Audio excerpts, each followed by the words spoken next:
Well, I guess we're live. We lost Howie somehow. Somehow he was tweeting during the debate, so he had confirmed life as of a couple hours ago. He has faded away, but nevertheless, we persist. Much like Elizabeth Warren, nevertheless, we persist in doing these Dem to Great recaps. We're off to a great start because I've been drinking because I had no choice. I'm joined with, of course, well, why don't we start with our special guest? We have a very special guest here. Shiz. It's been a long night, folks. Jess Mears from the Libertarian Party. What is your official title, Jess? Membership manager? Is that correct? I am the membership manager. All right. Are you going to have that job title by the time this airs, do you think? We'll see. Preview. I've had like a few different titles, so it changes rapidly. I more meant any title, like will you get fired? But we'll see. There's plenty of time to figure that out later. And also the host of Felony Friday, my compatriot in Liberty, John Odermatt. Hi. Well, he's given up already. I think he doesn't hear me. Odie, we're talking to you. Everyone's talking to you. And now he's gone. Two of us. Well, hey, Jess, how's it going? Hey, so can we talk about like the big takeaway moments, like the things that everybody's going to be talking about, what's going to end up on SNL? Okay. Moments. You know what? You took the most diligent notes and did the most diligent Snapchat filtering of the candidates all throughout the debate. So while we wait to find out if Howie is alive at all, and while we see if Odie comes back, why don't you just start talking about all these things? You have a lot in your mind. All right. I think so the moment between Bernie and Biden and Warren, when Warren was like, I'd like to thank President Obama, just kind of like throwing some complete shade at Biden. I think that moment is really going to be pretty prominent in the next few days, especially on SNL. When did Obama become like the scapegoat? That seems to have become a thing. Over the last few debates, where they will all throw shade on Biden in some weird way to transparently throw shade on, or they're throwing shade on Obama in order to sort of throw shade on Biden, with this sort of presumption that a lot of Democrats sort of know that they're against a lot of what Obama did. Is that what the weird undertone that I tend to get? There's hero worship for Barack Obama. Like he's completely in adoration of Obama. So the only way to attack Obama is via Biden, essentially. I don't think they want to attack Barack Obama. No, well, I don't really know what I'm saying. I'm trying to figure out these tech issues as well. Odie is back. My gosh. Oh, I have to make it. I might lose the record because I have to make him the host again. You have to make me a host. Yep. Hold on. Make host again, which I may or may not interrupt this recording. So we are talking about takeaway moments from this debate that are going to be prominent in media, that are going to be dominating the conversation in the next few days. What do you think they were? Yes, Jess has taken over as host of the show, which is fine because I don't want anything to do with it. This was a long night. What will the media be prominently be talking about office in the next couple of days? Same thing they always talk about: the impeachment of Donald Trump, and it's probably about it. Well, that was about the first 30 minutes of this. Can we just stop calling them debates now? Can we just finally give that term up? Because it's obviously not anything relating to. This is not the Soho Forum, my friends. These are not like real debates. How awesome would it be if Gene Epstein moderated one of these, though? That'd be amazing. Well, it's interesting to say that because like I know Buttigieg said it a couple of times, but I feel like a couple other candidates said it too, where they'll get their time to speak and say, all right, we got to calm down. We can't keep going after each other. And I feel like this was like the least contentious debate by far, at least from what I remember. I don't know. I don't really remember the other debates too well, but the only real contentious moment to me sort of came when Tulsi had her very short time to shine when she went off about foreign policy and basically took her moment to call out everyone from other Democratic candidates to Trump to CNN, the whole shebang. And kind of went, to me, she seemed like she was going after Warren the most because, to be honest, Warren is the front runner. Even if Biden is considered the national front runner still, I'm not even sure if that's true. But Warren definitely is in Iowa, and I think she is the legitimate front runner at the moment. And my thoughts just blew everyone's mind. Thank you. So I definitely agree that Tulsi did try to take a moment to go on the offensive with Warren multiple times by asking about her abilities to lead as commander in chief. And it seemed to me a little bit like Tulsi kind of knew that this was possibly her last debate. And she seemed a little shaky tonight. And I don't think she really ever got a solid footing until the very final question, which she did fantastic with the final question. I'm shocked that Elizabeth Warren didn't seize on the whole thing about Commander-in-Chief to pivot to a Native American reference. I mean, how did she miss that opportunity? How did she miss that opportunity? As someone with Native American heritage, I think I am most qualified to be a chief of any kind. That's what I would have said. You have real Native American heritage, or no? That was me pretending to be Elizabeth Warren, what she should have said. Jeez. If I seem a little distracted, it's because I'm worried that Howie's dead. But every time I've worried that in my life, he hasn't been. So it's probably just passed out. Actually, with you one time, and I was worried that Howie. Yeah, see, this is what I wasn't worried that time because I definitely knew. Yeah. If you've ever hung out with Howie, you've been worried that he's dead. Yeah. So if you've never worried if Howie's been dead, you've never even hung out with Howie one time, let alone are friends with him at all. The only time I've hung out with Howie, I worried if he was dead. See, it's just what I'm saying. Anyway, I'd rather tell Howie stories for an hour than talk about this debate, to be honest with you. I was just, and maybe Jess will have the best insights because I don't know. Have you watched all the debates? Well, I took notes, first of all, which I did as well. But no, I didn't watch the third debate because Tulsi and Marianne were not in it, and so I had very less interest in the candidates that were being presented. Yeah, it did really suck once again not having Marianne on stage. You know, just missing that whole vibe, that nothing energy. About energy, nothing about crystals. Yeah. That was very disappointing to me. It's a beautiful thing. Mm-hmm. Did you guys notice one thing I noticed, the new phrase that I'm just starting to hear now, some are using and some are not, when they talk about Medicare for all. Some of them now say Medicare for all who want it. And some, I think it's about half seem to accept that term, and the other half are like, no, that just who want it. That just means Medicare for the rich. That one kind. So half of them are essentially against private insurance existing at all, and half are just fine with some kind of amalgamation. There was a little debate on that, right? Between it's only Warren and Bernie that they want the mandatory government health care, right? I think everybody else. Maybe I'm wrong. You might be Everybody right. else seems to want at least. When I say half, option. realize I'm not doing math at all, in any way, shape, or form. Well, one of the things we got to see in this debate on the Medicare for all discussion was the candidates kind of turn onto Warren. And that's where we were, a lot of analysts really weren't sure if Elizabeth Warren was the clear front runner prior to this debate. But I think coming out of it, it's very, very clear. Elizabeth Warren is right now the front runner. And so candidates were kind of attacking her between Joe Biden and Pete Buttigieg. They were really trying to get her to commit to, are you going to raise taxes on the middle class? And she really wouldn't say it. She said that taxes would go up on corporations. And of course, we know that taxes on corporations are just taxes on the poor and the middle class. And so taxes on everyone. So it raises the cost of consumables. And so they were really trying to pivot to get her to say that with her plans, taxes would go up. And really, it was just the more she talked, the more she was talking about spending money and spending money and spending money. It was just constant, free stuff coming out of her mouth the entire night. Yeah, she said this one thing, like you mentioned. She said basically, I think this might be when she was talking about healthcare. She said costs are going to go up for corporations and for rich people, but not for the middle class or the workers. Who does she think works for corporations? Who does she think uses the products of corporations? It's not like these people are just going to absorb those costs. The costs go somewhere, and who does it go to? It goes to the middle class and the workers and the people that it affects most at the ground level. And I often wonder this when I hear people like Elizabeth Warren talk, because she's clearly intelligent. She's clearly a smart person. Doesn't mean she's a wise person, but she is a smart person. And I wonder, do people like her actually believe what they're saying? Because to me, it seems so against any sort of normal logic, or for someone that's at least supposedly intelligent, that has achieved such high levels as she had as a Harvard professor or what have you.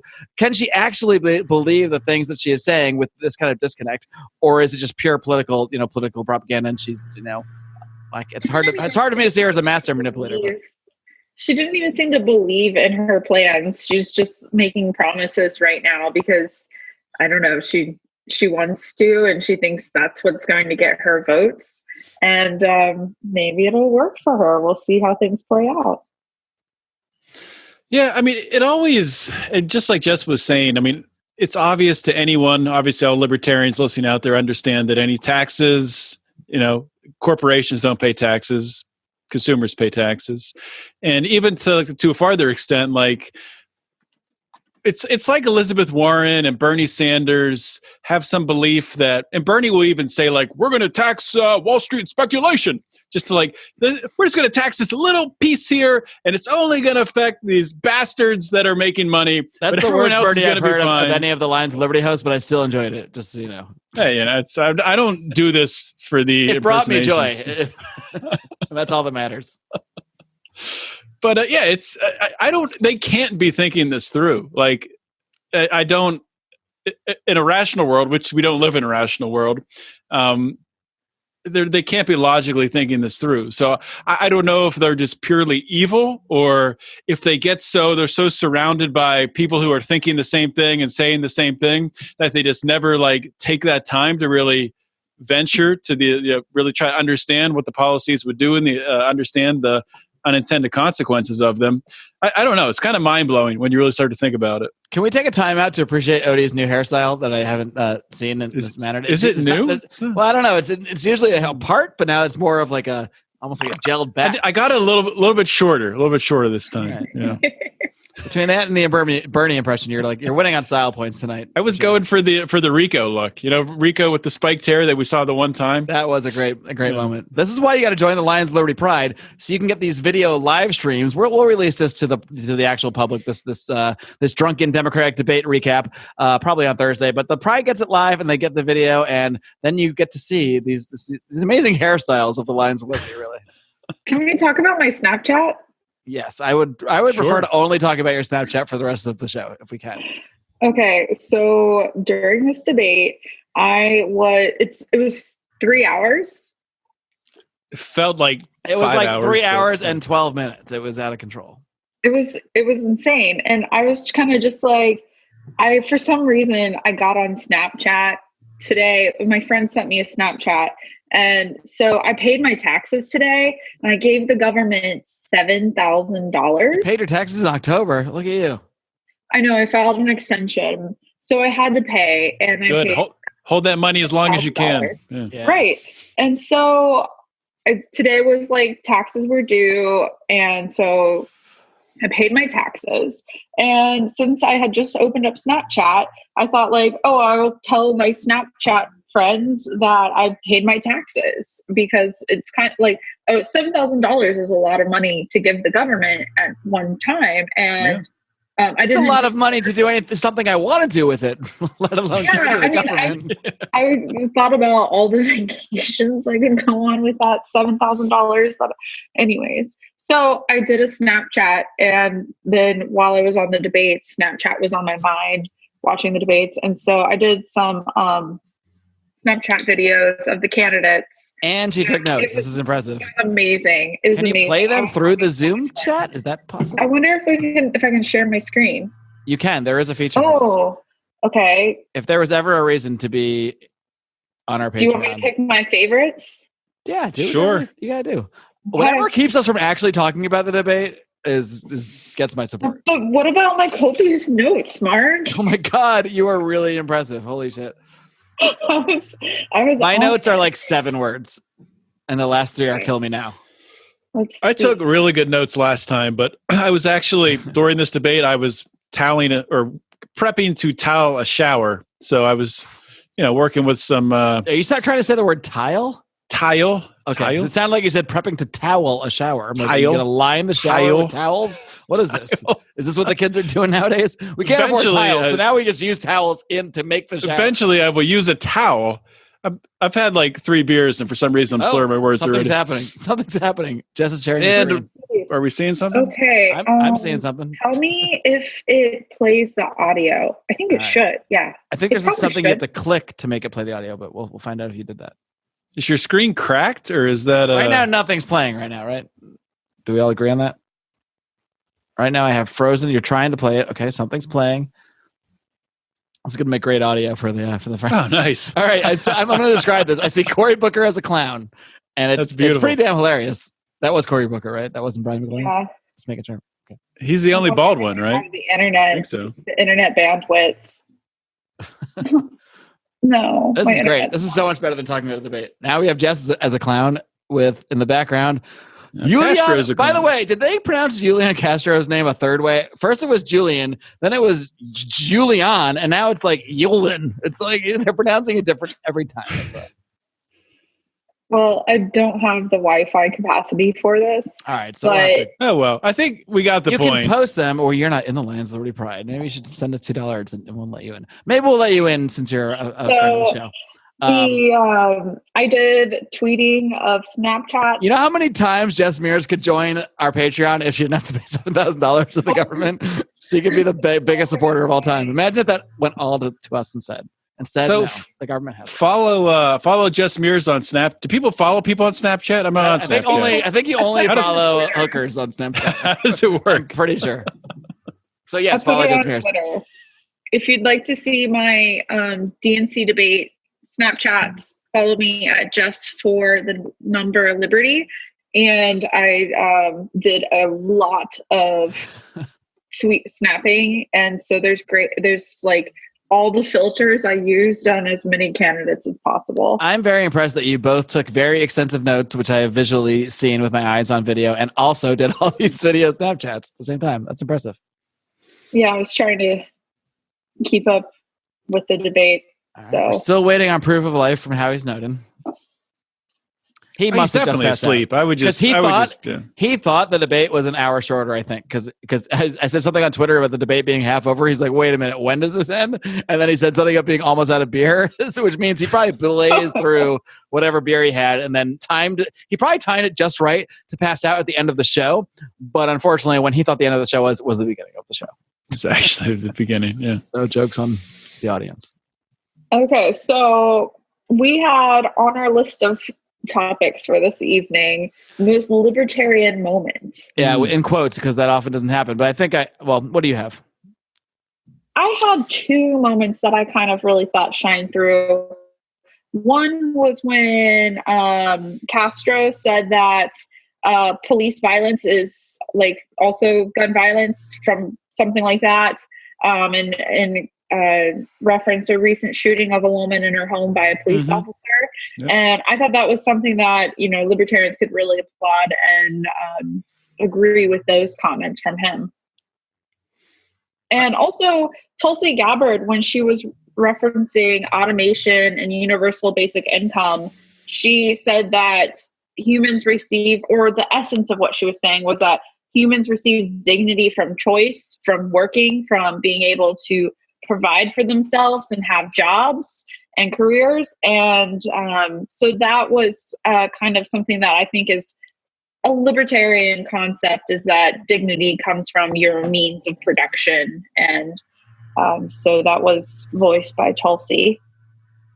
She did sort of go on, or maybe that was before it, to say like, well, UBI sounds like a good idea. So she's kind of like, she does say good things, and then they're kind of, I think her positions default back to sometimes not really, I guess, respecting the brilliance of some of the moments she does have. Sometimes there's a lot of a disconnect, I think, between her policies and some of the brilliant things, like you just pointed out, that she says. Yeah. Yeah, and I would say for me, aside from Kamala Harris and her Rand Paul name drop, which was surprising there at the end as her. I missed that one. That might have been one of the many moments that I'd stop paying attention. It was when they were going through like their most surprising friend or whatever. Oh, right. The last question. Can you recap that, because I was Snapchatting during that. I don't remember Name all everyone's of them, friend. But, all I remember was Andrew Yang's trucker buddy Fred. For some reason, that was a good one. That was one of the better ones. It was a good one. But like three of them said John McCain, obviously. Yeah, that was an easy one. Joe Biden. He's not allowed to be like, no, I hate this bitch. Klobuchar, and I think someone else said John McCain. And Joe Biden, when he was recapping it, he was like, yeah, and John McCain, we used to say to each other, I would say, yeah, there's never been a war you didn't want to fight. And he'll say, yeah, Joe, there's never been a problem you didn't want to solve. And I'm like, yeah, that's probably not how that conversation went down. There's exactly. no way that conversation is how that happened. What about Beto O'Rourke? And who was it that Beto O'Rourke was in a car with? And they had like a a Republican congressman from Texas. Yeah. Cory Booker had dinner with vegan Cory Booker, which is like his new catchphrase as the only vegan on stage. Is like it's going to be his T-shirt and his dinner with the steak eating Ted Cruz. Okay, but that's a lie, actually, because I do know for a fact that Tulsi Gabbard is a vegan. So Cory Booker needs to check with his. Why didn't she stick up for herself and say, you're not the only one? Everybody's a vegan until their health fails, and then they have to eat some eggs. Everybody's a vegan until they pass a Chick-fil-A. There's some I don't know if this is true or not, but something like 80 or 90% of vegans when they're drunk eat meat. I don't know. That's what I heard. It sounds accurate. It sounds legit. Here at Lions of Liberty News, that passes as news. Anyway, to finish the question. Is that a verifiable fact, Jess, that she's a vegan? Because I've never heard her mention that at all. Or does she just not talk about it? Because she is a woman with grace, and she does not talk about her veganism all the time. Nothing to do with her politics, so why talk about it? I do know this because I have friends. She spied on her and followed her around for several days. No, I have friends in New Hampshire that are going to her campaign events because there's a lot of free staters in New Hampshire that I'm friends with, and they recognize that Tulsi Gabbard does have some libertarian leanings and want to see how she develops as a candidate. And that's one of these things I think is so cool about the early states like Iowa, New Hampshire, Nevada, South Carolina. Recently, a state chair, Jake Porter, or a state leader, Jake Porter, I think he ran for governor of Iowa. He was talking with like somebody, like one of the presidential candidates was like on the plane with him or something. And just, it's really interesting how like these early states, libertarians can actually get influential in these campaigns by showing up at the events when there's maybe 30 people in the crowd asking libertarian questions. Like New Hampshire libertarians go to Tulsi events and ask like, would you free Ross? Like these are things that they get to hear the answers to because they just show up and go. So do you know if she has ever responded to that question? What's her answer there? Yeah, she says she would pardon Ross. Really? Nice. Yeah. Wow. Yeah, let's see if I can Google this. Tulsi Do you think any other candidate besides her knows who Ross is? Who knows? Literally at all? She says she would drop Assange's charges and pardon Edward Snowden. Yeah, I've heard that. I hadn't heard the Ross I think one. I knew that, yeah. Yeah. And the same thing for Chelsea Manning. So let's see. I'm not going to try to confirm right now while we're on here. Well, if you can Snapchat and take notes, I don't see why you couldn't do Oh, she said it on Joe Rogan's show. Really? Let's see. I will say on her Joe Rogan appearance, she did go in depth on like the military industrial complex and Dwight Eisenhower's speech. And I was really impressed by how deep she went on that. Cause that is not the kind of stuff any normal politician would even fake talking about. You know? Did they look up Dwight Eisenhower's speech on Joe Rogan? Of course, I think I've heard Jamie, look up this speech. I've heard Jamie look that up like 5 times. Of course. Yeah. No, that's of course. That's standard. And then they talked about DMT for 20 minutes. I wish. What if every candidate had to do DMT and then talk about their experience as part of a requirement for running for president? Let's talk about Beto O'Rourke then, because he used to be a hacker with a Beto O'Rourke's hacker group. I heard he also used to be a furry. Can we psychedelic confirm that? sockmonger or something. I heard that from only Howie, but that's enough for me. Okay, his hacking group was called Cult of the Dead Cow, and his handle was Psychedelic Warlord. There's no way Beto O'Rourke has not done. Then again, if you've done a ton of psychedelics, how could you ever, I don't know. From what I hear about psychedelics on the internet, how could you ever wish violence upon people and want to go take their guns? But I guess the people like that just don't see that as violence. He's just not thinking it through. And I mean, just to go back to what Jess said about Castro, I think it was definitely the most libertarian moment of the debate. And it was like the best timing for it too. They're talking about gun confiscation and the hosts are pushing back on Beto. Other candidates are pushing back on Beto. I think it was Buttigieg and Beto going back and forth. And Castro comes in and says, like, we don't need another reason for cops to be going to people's houses. And he points out that recent shooting. And it was, I mean, it had, I mean, it went out, I mean, the audience, I don't know if they applauded or not, but it had to go over well. I mean, it just was a perfect spot to put that in. This audience was kind of lame, I thought, throughout. They didn't pop at anything I would call a big moment that should be applauded, but they're not. Well, we can bring up that there were no disruptions, and in the first two debates I watched, I don't know if it was multiple nights, but Black Lives Matter activists did disrupt the debates, and so there were none this evening in which town it was in Ohio. I heard they stopped that from happening by not allowing Black people into the debate. Is that true? Do you know? Wait, what? Did you guys ask a question? What? There was awkward silence there. Did you break up, Odie? No, I was reading a comment. Sorry, I made a joke about the Democrats disallowing blacks from the debate, and everyone was silent. And then I thought to myself, well, I guess I shouldn't have made that joke. Jeez, Dave Smith gets away with this stuff all the time. Are you trying to say I'm not as funny as Dave Smith? All you have to do is just pipe in the laughter. Just pipe it in. I didn't sound Jewy enough when I said it. Is the problem? Now I said, no, it's over. Yeah, you just got to. I'm being canceled. Sure. Mark Claire, it's over. Mark Claire is canceled. So somebody just asked a question in our comments here on the Zoom webinar thing. As someone who didn't watch the debate, was Trump the clear winner of this one again? 3 hours. I tried to reply to that, and Zoom would not let me send a reply, which is weird. I don't think Trump was the winner. I just think it's really sad that looking at what we're going to be going into 2020, Donald Trump, impeachment, likely Elizabeth Warren as the front runner. That's the way it's looking right now. And who's going to win? It's definitely not America. That sounds like you should be running for president, Jess. I think Bill Who's going Weld to win? Not you, America, unless you vote Jess. Bill Weld has a good chance to win now, right? He might at this point. How much do you guys want to bet Bill Weld ends up the Libertarian Party nominee? I mean, Jess, you can choose not to comment on this as the organization that you are employed by, but I really see this as a possibility, or at least an attempt at it. I don't know who's going to win it right now, so it's up in the air. Anybody could win it.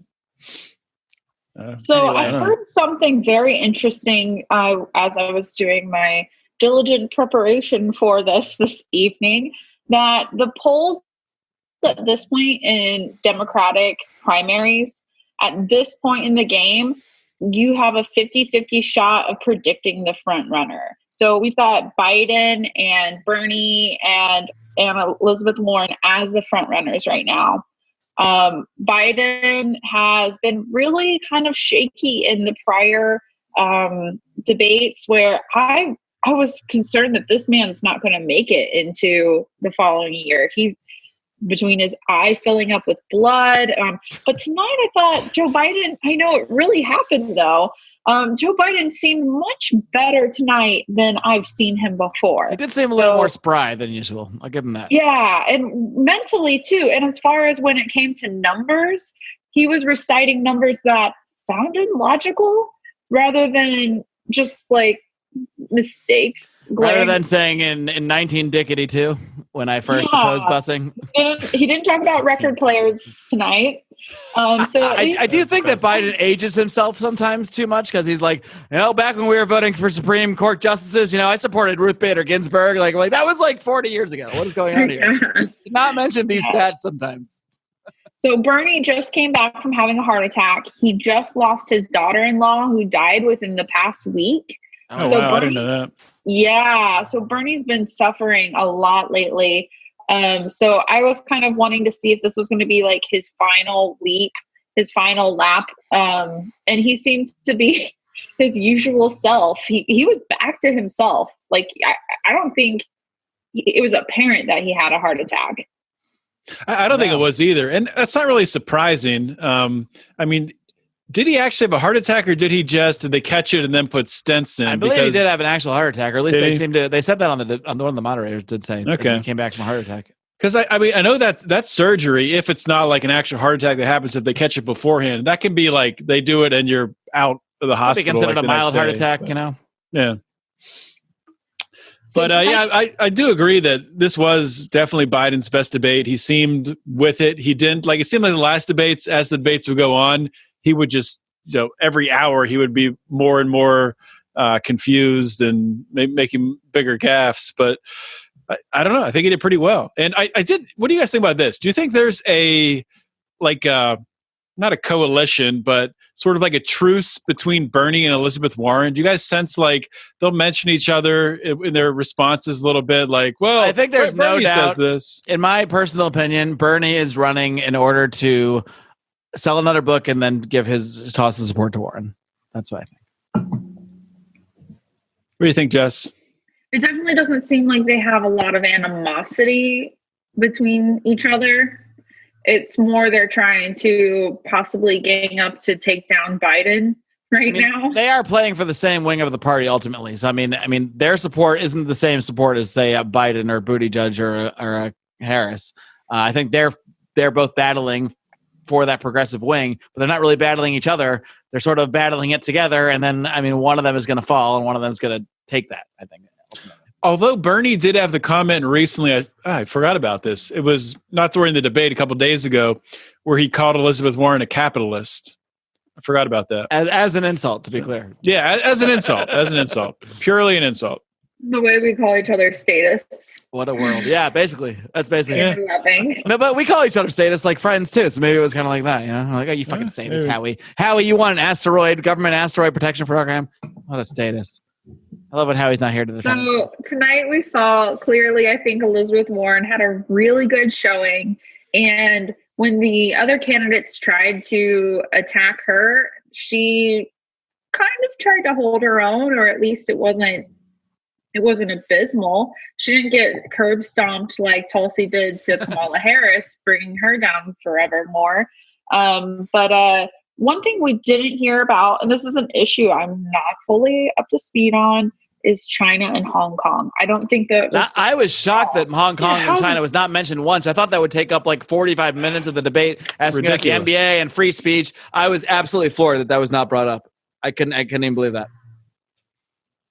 And all the LeBron James stuff. I mean, LeBron James comes out pretty much. How does LeBron James not get brought up at the debate? Come on.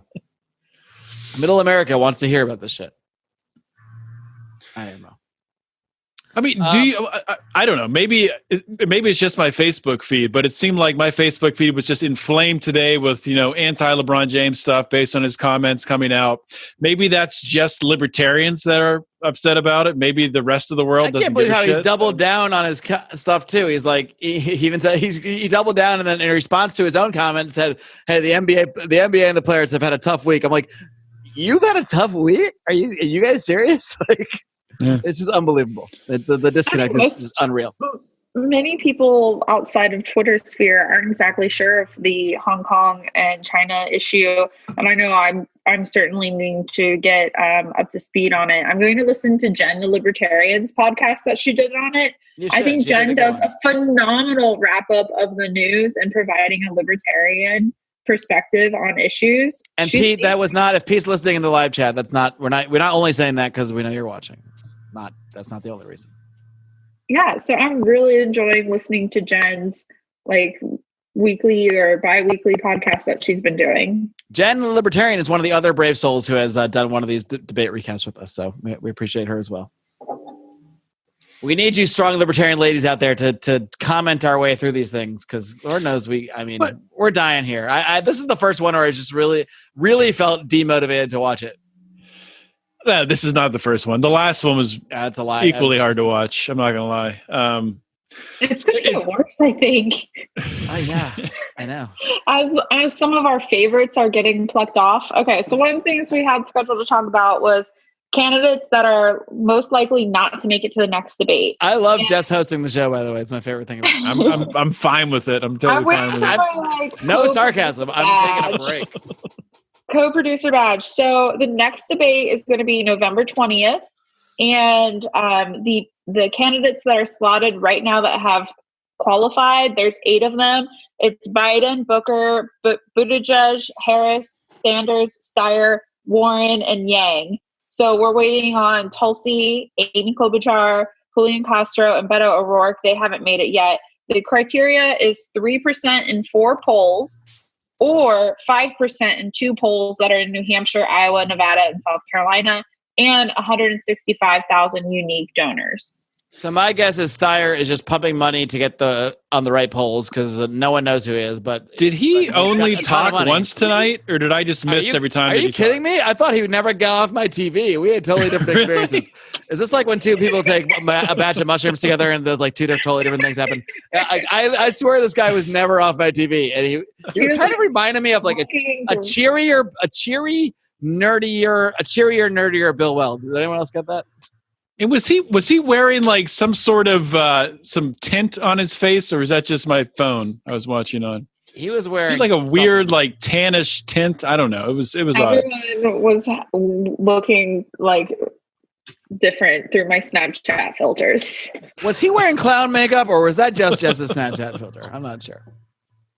It was great. A little bit of both, maybe. Hey, how about what a warmonger Pete Buttigieg is, by the way?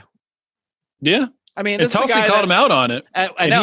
That was my favorite. He squirmed out of it. Maybe most libertarian moment, or when Tulsi really had her whole rant about foreign policy. She said, she did 2 things right away, and I thought she was just going to say bring the troops home, and I was impressed that she went into more detail. She actually said end sanctions and went into a whole thing about how those are harm the people of the country and whatever, and I thought that was awesome. And then she went to stop. She didn't just say bring troops home. She went and started talking about stop supporting terrorist groups and describing the groups that we supported as terrorist groups, and really getting into the weeds on stuff that arms. Yeah, supporting, sending them arms and all that stuff. So I really like that, and I like that she specifically multiple times called out Elizabeth Warren. So she's clearly going after Warren as in some ways the front runner, and really calling her out. And Warren, really, boy, has anyone ever danced around supporting war more than Elizabeth Warren? She responded to Tulsi by saying, "Oh well, first of all, we should absolutely get out of the Middle East," and like does the pause for applause, which she didn't even get that big of applause because Democrats aren't really anti-war anymore. And then she's like, "But." And then she moves into this whole thing attacking Donald Trump's foreign policy and how we have to stick around and we can't abandon our allies, yada, yada, yada, goes into the exact same bullshit neocon rants you hear from everybody else. She just says it in her stupid, I'm a school teacher, librarian, whatever kind of way. And, it doesn't sound as scary, but it's the same exact argument. So, I mean, really, and I like that Tulsi put her specifically on the spot because I can't really say I've heard her say much on foreign policy or nothing else that has really stood out to me a lot. And that really exposed her to me as, I already know she's a phony, but that exposed her as a true phony on that issue. What's the deal though? Like when it came back to Tulsi, like she did that whole rant, and then maybe it was the next question or like she was responding to someone else, and she was against Trump pulling out now though and deserting the Kurds. It sounded like I was a little confused by that. Maybe in just the way that he did it. I don't know. I think she was saying, yes, the Kurds are getting fucked, but it's because of the entire foreign policy that goes back further than Trump. I didn't get the sense she was actually advocating against pulling. The thing is, we're not pulling them out of Syria. We're just moving them around a little bit and whatever. But I didn't get that sense that she was actually saying, advocating for them to stay. And nobody even commented on the fact that now the Kurds are aligned with Assad, who Assad is essentially bad. And the Kurds are my Kurds. Now we're supposed to support my Kurds who are friends with Assad. This is so confusing. I don't understand. Like who? I think Jess's shitty Wi-Fi is getting her caught under the undercurrent. So Jess, we'll concede the floor. Okay. Do you want to get into the New York Times smear article? I haven't read it, but I know the gist of it. Yeah, I do. I don't want to. I want you to. I don't read any articles. So yeah. Oh, so you want to set up a topic and then not be the one to detail it. Well, I didn't read the article either, but I do like that she brought it up. She brought up this article. It was New York Times. I think there was another one she referenced that basically painted her as a Russian agent, yada, yada, yada, Assad toady. And she was just using it as an example to point out how the media and like mainstream organizations like the New York Times, like CNN, who she called out specifically while on their network, which I thought was awesome. That was awesome. How they are despicable in their portrayal of her and her positions because she's anti-war. She's a Russian agent. I mean, that's I think she's right to call them out on it. And as not libertarian as she is on so many other things, I can't help but still enjoy those small aspects and those moments of her when she does in some small way, not the same way, of course, remind me of Ron Paul, just the way that she is not afraid to call out the masters, so to speak, the people that are actually airing the debate. She's not afraid to attack them. This is when one of you guys talk. You needed a drink after that one. What are you drinking, by the way? Oh, what is we that? never talked about our drinks. I'm drinking. It's called it's actually a Scorpion Bowl IPA. Sad story of capitalism running. Wait, you're drinking an IPA? I know. I don't normally like IPAs. Oh my God! I tried this one at my local liquor store. I liked it, and I've gone with it. It's 7.5, so it's still pretty strong, but it tastes good. And sadly, this was I was going, and like all the shelves were empty. And it turns out this liquor store that I've been going to for a couple of years, when I walk my dogs, they like go inside because the owners has given them Slim Jims and stuff. So like, they have a place in my heart. And they're closing because their place is being sold not because of capitalism, it's a swerve. It's really because of the new Rams stadium that's being built, which is it might be a result. I think that is actually warfare then. Or what's that? Welfare, stadium welfare involved. No, it's the other way around. The whole area is just becoming so. This is the area I live in, but luckily they have not raised my rent because I have an awesome family that rents to me. But businesses and that sort of thing, when their leases are coming up, the new lease is going to be 3 times as much or whatever because the land and the whole area is becoming very expensive because it's right by what will soon be the new stadium, the football stadium. So it's driving a lot of small businesses out. But I believe the owner is paying for it largely himself. But let's be honest. The whole sports thing and all stadium things are all tied into the state and all these things. So, where is the new Rams stadium? Aren't you still like in Venice area? From my house. No, I live not in Inglewood. I live right next to Inglewood, and the stadium's in Inglewood. So it's about a 3-mile bike ride from where I live. Anyway, that's the story about my liquor store drinking one of my favorite beers, Victory Summer Love, which I only have a few left. Summer beer, but it's delicious. What about you, Jess? What are you drinking? Straight moonshine? I'm drinking water because I'm trying sobriety. Oh, Jess. I know. Now we have to stop the show and re-record with someone who's been drinking. Well, I'm sure you're whatever. We don't need to talk about it. I'm sure you're doing fine over there. in some way, shape, or form. Heroin is what I'm referencing, obviously. What about status moments? Let's go back to debate topics. The whole thing? The whole thing? Yeah, that's the problem with these. It's really hard to pick one. But I actually had a couple, and I wanted to point one out specifically. It's not a phrase. Specifically because you think we all usually go pretty light on Andrew Yang because he's a funny guy. He doesn't seem like a normal politician. He seems kind of pretty likable, aside from the actual positions. But and Andrew Yang did say a few good things tonight, legalizing heroin. But he said something within that. Wait, he said, what did he say? He was for. I missed that? Well, he agreed he was for legalizing, personal usage of opiates, including heroin. It was a debate. It was a question that was asked to him, and he confirmed, "Yes, I am for that." So they just outright asked him a question. Are you for legalizing heroin? No, it was based on a statement he had previously made about his support for legalizing, personal use of drugs, including opiates. So, I mean, I totally appreciate that part. But then he said something else as part of that. He said the opiate problem is capitalism run amok, and I was just like record scratch. I'm like, wait, what? I mean, the opium problem is not capitalism run amok. The opium problem is a combination of the banning of drugs, the war on drugs run amok, combined with the state controlling opiates and recommending higher prescriptions of opiates and that sort of thing. But that was just such a mischaracterization of the issue that it really I had to make note of it. Anything else? So when Kamala Harris said she would use an executive order to buy back guns, I was like, oh, most status moment, writing that one down. Here we go. Yeah.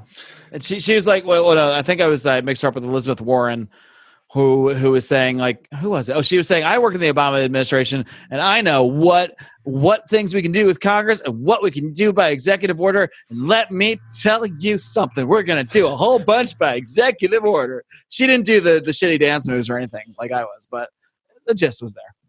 It's a shame, Kamala Harris, she checks all the boxes to be, the front-running Democratic candidate. She's a woman. She's a minority. She's very well-spoken. Except she's well-spoken in terms of, she can make sentences, but... She has and I might get crushed by this by our female listeners, I don't know, but she has a bad case of the old resting bitch face that... It's just, it's hard to get over. It's hard to get over that. I don't think our female listeners will be upset by it. I don't know. Someone would that upset you, Jess? As a female listener, please comment. She's got the strong woman who can make a rant, but always flubs it. Like she could really like if I were a she child, should be the front runner she far and yelled away, at me, and she's not at all. If Kamala Harris yelled at me and I was a little kid, I would pee my pants. But as an adult, I'm just like, I don't take her seriously, and I don't think anybody else does. She does sort of scold on the issues like she's scolding a child. That is, I think that's the accurate way to put it. So maybe children will be like, "Oh, okay, Kamala Harris, I get it," but children don't vote, and I feel like adults are just going to look at her, and the polls seem to indicate this because she's not doing that great in the polls. Are like, well, no, we can't take you seriously. I can't. I mean, so yeah, she should be the front runner, honestly. If you just looked at the surface. But when you actually see her perform in a debate, she's so unpersuasive and so uncharismatic. And I before this whole thing started, I saw her as I thought she would be the candidate because it did seem like the media was behind her. And they probably still would like her to be. But the more I see of her, the more I think she just doesn't have what it takes to even, to make it that far. Let's talk about abortion. Sure. That always livens things up. So Kamala Harris's abortion answer was for Democrats, I think, a very well-messaged response.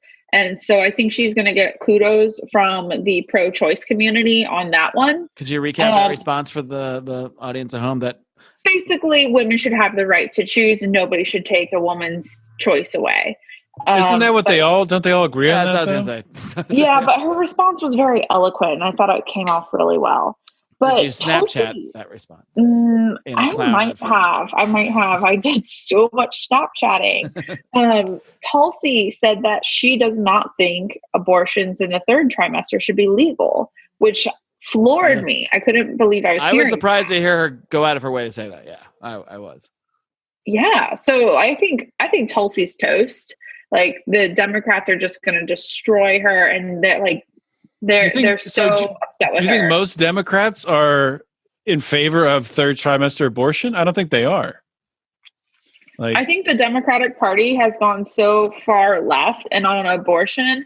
Even the DNC chairman says that they are 100% pro-choice, that nobody should take away a woman's right to choose. And yeah, so I think abortion has been really a Democratic Party issue that they have swept up and made their issue.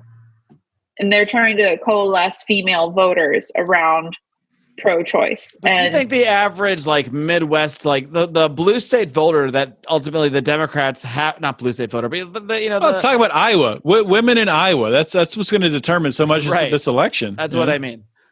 Do they feel that way? I feel like the third trimester tri-abortion. This is why drinking makes it so much more fun. So I say things like tri-abortion. It's when you have 3 abortions at once. It's really it's actually shockingly legal in Alabama. I'm not sure why, but that's actually on their books. It's the only kind of abortion that's legal. So if you have 3 that we consider it a discount, it's such a good deal that we have to allow it. I forget what I was trying to say. Oh yeah, I don't think most Americans cling to, especially the of the states the Democrats need to win to defeat Donald Trump, cling to that far of a view of abortion. In fact, I think that probably a lot of them are turned off by people that would say that third trimester abortion should. Someone else talk about this because I can only say tri-abortions. Voters are. The show is a tri-abortion with the 3 of us. That's the title of the episode. Yes, it is. The tri-abortion. I think abortion is definitely an issue that splits voters, and it's going to be coming up again. In 3 ways. Right now, oh my God.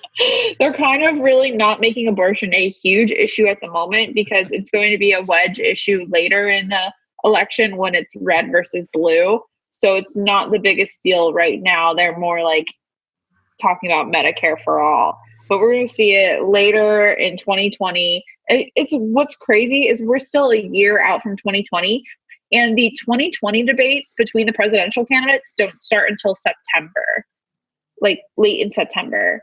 And they're every single week. It's ridiculous. There's 3 weeks in a row. Yeah. I'm just frightened about. We're going to have to divide those hosting duties 3 ways. We're going to have to tri-abort those duties.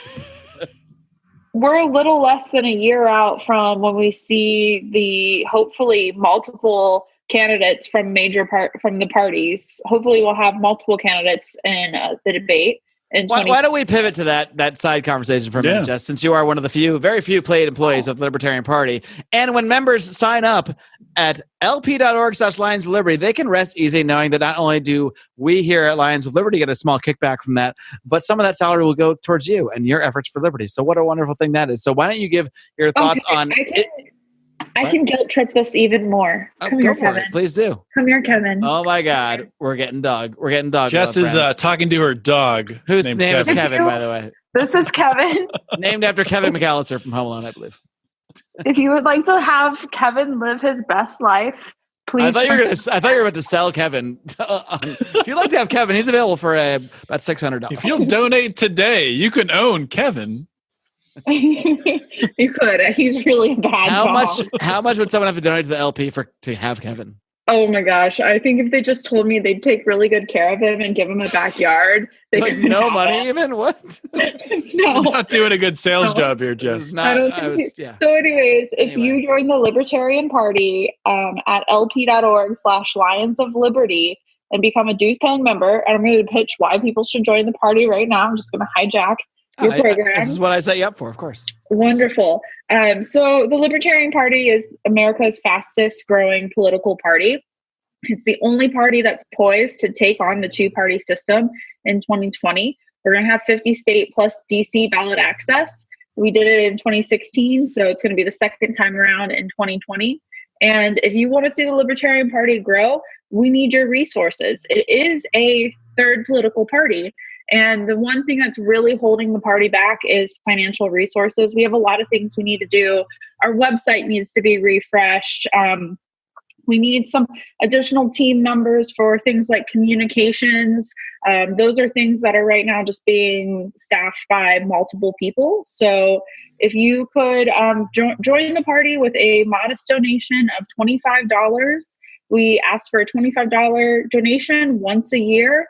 I first joined the Libertarian Party in 2008 because the state chair of my Libertarian Party of Ohio asked me to. And at that point in time, I was a college student and I said, dude, that's Chipotle visits 4 times. Like, I don't want to give $25. Understand how many burrito bowls I can get for this. Yeah. And it's just like, now it's only 3 Chipotle visits because of inflation. So, but anyways, like, just think about it. $25 isn't a whole lot out of your monthly budget. And I made it when I was in college, and I later on became a lifetime member of the party, donating $1,500 to become a member for life. But that was when I had some more means. So it's just if you want this party to continue, if you want it to grow, it does require an investment. Less than 1% of voters will ever donate to a political cause or candidate. So if you're out there and you haven't donated to the party, just realize there's so few people willing to donate to a political cause. And you have to realize, like, political causes are really underfunded, and it's really hard to raise money in politics. So know that it's difficult and that your funds are needed. And so that's all I'm going to say about that. And just to add a little bit more on top of that, like, for $25, you can probably, in a lot of states, I mean, I know last convention, the delegate slots weren't all filled. So you can join the party right now, join your state party, join your local LP to go to your state convention next year, get elected a delegate, come to the national convention, and you could be sitting there making decisions, decide who. You could be sitting right next to John Odermatt.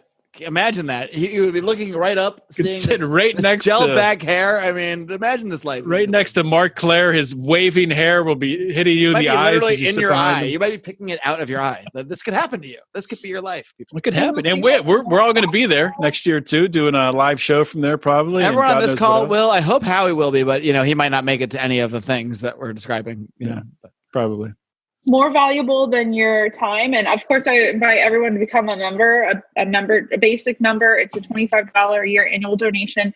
But more valuable than your financial contribution is your time and talent. So if you go on to lp.org/states and look up your state party, there's likely you might have a county affiliate, or there may not be one in your county. And we really need help organizing in preparation for 2020. The best way you can help a person become a libertarian president. Okay. President's president? Yeah. Libertarian Candidate? president. The best way to get somebody to become the president as a libertarian is to have an organization, because we cannot afford at this time $1 million ad buys. Now, Gary Johnson's campaign was able to pull off some $1 million ad buys because there were major big donors. We'll see how things unfold for 2020. But we need to have more grassroots. Like, I know you guys were really inspired by the Ron Paul movement. And the Ron Paul movement was basically people holding cardboard signs in intersections and going to like rallies. And sharing videos on MySpace. That's what I did. And making videos on the internet. So I know there was like Ron Paul flicks and stuff like that. So I think we're going to see some really cool ways that we can do some grassroots campaigning in 2020. But the foundation for that starts like 5 days ago, or like 5 years ago, or just 5 hours ago. But the best time to start is now. Check and see if there's a libertarian organization in your county. And if not, see if you're interested in being a leader and being somebody who's going to build the infrastructure that's going to make somebody a president one day. And getting involved in political campaigns is actually a lot of fun and really rewarding and very challenging. So it teaches you so many different leadership skills. And you can really apply your knowledge and what you're interested in doing into some campaigning. And also, libertarians campaign after party better than anybody else. That's a fact. That cannot be denied. We have fun. Yeah, and there's an open bar. Not open bar. You got to pay for your drinks, but there's a bar at the convention. You just walk outside, get a beer. Yeah. There gosh darn better way be this year. Jess, I'm curious, like, just one thing on the same topic. What you mentioned, like the possibility, hopefully other candidates. What are the actual, like, what is the pathway to actually getting, like, say, a libertarian? I think if any candidate is going to get into a debate, libertarian would be the most likely of the other candidates, unless someone super rich somehow runs as an independent. Like, what is the pathway for that actually happening? Is that something that you actually think can happen if we get enough support, enough people or whatever you behind this movement? Yeah, so there's a lawsuit, and that was not successful with the Commission on Presidential Debates. So right now, what we're going to need is a presidential candidate that is meeting the polling threshold. In 2016, it was 15% in multiple polls. That's really, really high, really high. So we need somebody that is, before our national convention, getting name recognition out there in the public and telling people, here's the main thing you need to know about polling and getting onto the debate stage is the message needs to be spread that when somebody gets a phone call, a phone poll, they need to say, Ron Paul 2020. I'm voting for the libertarian. And if the libertarian is not an option, they need to ask that polling person, I need your contact information, and they need to report it to the party and say, this polling agency called me on this day and did not offer the Libertarian Party as a poll, because we need to be watchdogs over these agencies, because they're definitely not going to want us on the debate stage. So we have to be as vigilant as possible. So spread the word that if you get polled, say you're voting for the Libertarian, or if they won't give you that option, take their information, and we're all going to be Karens and talk to the manager. All right, one last plug. If you do decide to join the Libertarian Party, I'm not saying you should, but I'm saying you might want to. lp.org/Lions of Liberty. Help your favorite libertarian podcast while you're at it. We have a lot of other random topics that I brought up, but I'm feeling like it's about time where we just sort of give our final thoughts on the whole matter. Do you guys agree with that? Sure. I mean, you guys are 3 hours in the future, so I mean, you guys, it's a lot later for you than me. But my final thoughts are that, sadly, well, okay. I think this is actually Tulsi's not her best performance, but maybe her. I really did enjoy the one moment where she was strongly going after Buttigieg and then Warren, who I think she sees as her biggest competition on specifically the anti-war issue. And I like that. To me, it seemed very obvious to at least anyone who's truly anti-war that moment of calling them out made it very transparent that they're both total phonies. I mean, Buttigieg as well, but they both tried to say, well, I'd love to be anti-war, but, and then they go into the same classic arguments, and I think Buttigieg and Warren both, to me, came across as very fake, and that would have never come out if not for Tulsi being there, because she was the only one that was ever going to call people like that out on it. So I appreciate of her being there. I do feel like it might be her last debate. I don't want it to be. What do you think about her threat to boycott the debate? Odie, do you have comments on that? Yeah, I thought that was excellent persuasion. That's how you get your name out there. She got some headlines from it, and she ended up participating. So I thought that was a good move. It can't hurt because she did get headlines and she was still on TV. I think it would have been foolish for her to follow through, but I like that she threatened the boycott, did it, the debate anyway, but then called them out live. But who knows what'll happen after this? I think they would love to not have Tulsi in debate. She might make it if she, they can't deny her if they set a criteria and don't change the criteria and she meets it. They can, but I think she could meet it, but I think she is sadly one of the ones maybe not as likely to meet the next criteria. But I hope I'm wrong. Jess, final thoughts on Democratic debates in general. I was glad. Okay, yeah, definitely check out my Snapchat that I did on Twitter because it was so fun and hilarious. And there's one where it's like the baby filter and it's Elizabeth Warren, and it's just amazing because she's so polished and it's like looks like she's a 13-year-old. So that one's great. And has the policies of a 13-year-old, but whatever. And my final thoughts were, I was really glad this wasn't a debate about Trump all night. This was more of It was about the first 30 minutes, and then they kind of let it go. Yeah, it was more challenging with their ideas, and it was really flat, quick debate. We're losing Jess to bad Wi-Fi, I think. For the most part, about Democrats challenging their ideas rather than talking about Donald Trump. Oh, and I'm done. So great.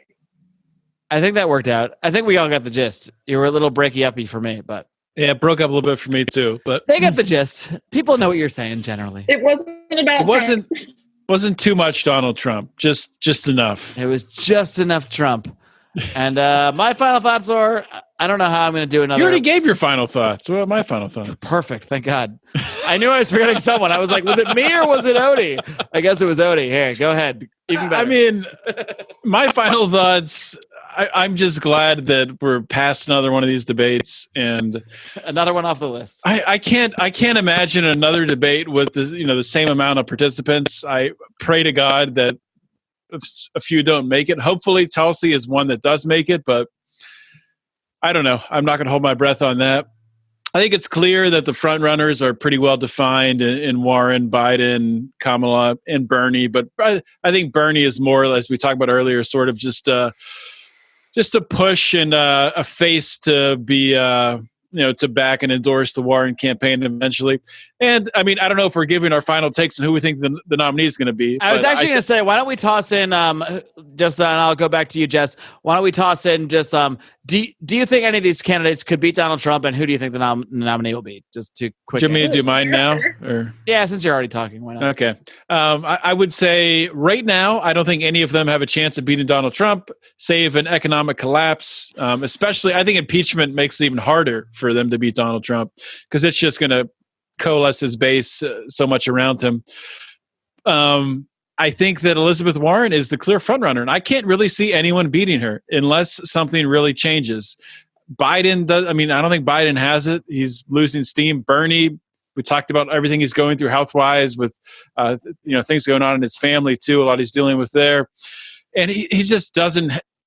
Even though he seems to push this energy, the Bernie energy, he doesn't have it. So I used to be pushing the Kamala Harris train, thinking that's what it was going to be, but she is just so freaking unlikable. It's hard to predict how bad she would truly be. Unless she gets a personality transplant, which maybe that's possible. I can't see her turning around. If Sultan Ishvan has his way, that will be very easy in the future. Jess, answer those questions. I am going to amend my prior prediction that I have been sticking to from 2017 that Michelle Obama becomes the president. Are you finally letting this go? I'm amending it to Michelle Obama becomes the vice president with Elizabeth Warren as president. I think that's even more ridiculous theory than I think that's going to happen. There's no way Michelle Obama is jumping in as vice president. If she did jump in the way you were predicting in the past, I think it would be as the presidential candidate. There's no way she's doing backseat. Yeah, the vice president candidate's got to be white, weaker than the presidential fake Native candidate. American lady? Are you kidding me? Come on. There's no way that the Democrats are going to be able to defeat Donald Trump. And Michelle Obama is the most popular woman in all of America. And that's why she would only be the nominee were she to do it. There's no way. Yeah. Okay. Well, then maybe I'll stick with my prediction. Stick with your. Be true to yourself. Stick with your original thing. I came out with it in, I think, January of 2017. Michelle Obama, President 2020. All right. Well, we'll see. She's going to be on that ticket. I'm going to say, since I didn't answer these questions earlier, I do. Okay. Well, we're going to address one more thing. Do you guys think that Hillary Clinton will get in? Because I didn't think this is possible until her recent statements in the last week or two.